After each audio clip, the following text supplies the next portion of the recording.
Hello friends, welcome to my channel. आज हम बात करेंगे अग्निपथ योजना की। क्या है अग्निपथ योजना और क्यों बनना चाहिए आपको अग्निवीर।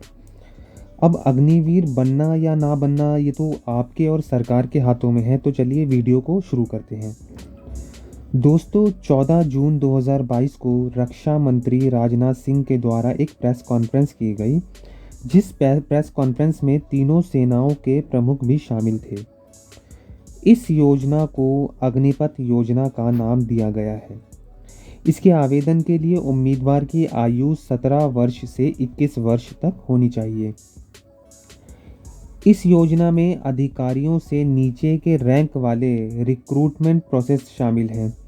यानी जो भी जवान इस योजना में शामिल होंगे उनमें से 75% जवानों की भर्ती सिर्फ 4 साल के लिए ही होगी और 25% जवान ही आगे अपनी सेवा जारी रख सकेंगे।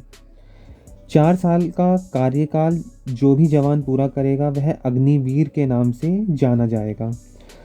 4 साल बाद अग्निवीर रेगुलर कैडर के लिए आवेदन कर सकते हैं।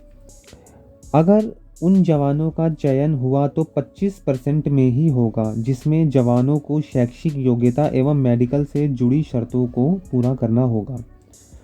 सरकार का कहना है कि अग्निवीरों को हर महीने सैलरी के साथ साथ हार्डशिप अलाउंस, यूनिफॉर्म अलाउंस और मेडिकल सुविधाएं भी दी जाएंगी। साल में 30 दिन छुट्टी भी दी जाएगी। अग्निवीरों को मेडिकल लीव भी दिया जाएगा, मगर मेडिकल लीव आपके चेकअप पर निर्भर करेगा। वैसे वायुसेना ने उम्र की सीमा बढ़ाकर 23 वर्ष तक कर दिया है। 24 जून 2022 से चयन प्रक्रिया भी शुरू होगी।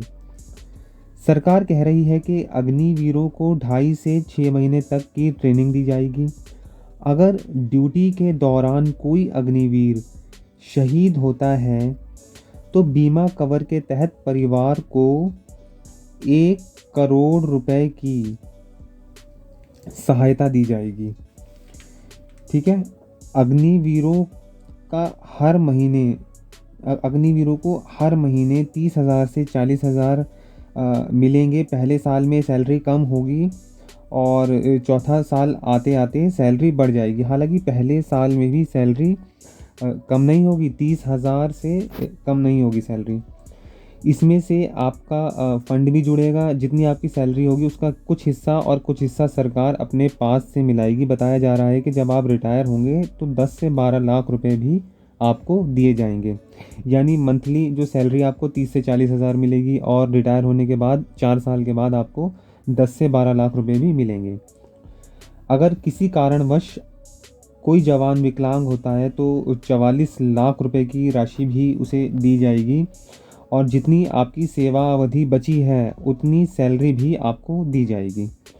सरकार का कहना है कि अग्निवीरों के लिए 10% रिजर्वेशन होगा।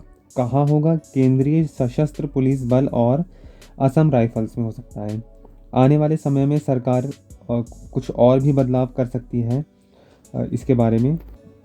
4 साल बाद जब आप अग्निवीर बन जाएंगे तो सरकार आपको 12वीं का सर्टिफिकेट देगी।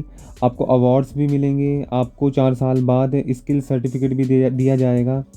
तो ये सारी सुविधाएं आपको 4 साल के दौरान मिलेंगी। और आपको 4 साल के बाद क्या नहीं मिलेगा, क्या मतलब जो नियमित सैनिक को मिलता है वो आपको क्या नहीं मिलेगा। अब इसमें आपको क्या नहीं मिलेगा वो ये है कि इसमें पेंशन की व्यवस्था नहीं होगी। ठीक है। जो आम सैनिकों को साल में 90 दिन की छुट्टी मिलती है तो अग्निवीरों को 30 दिन की छुट्टी मिलेगी।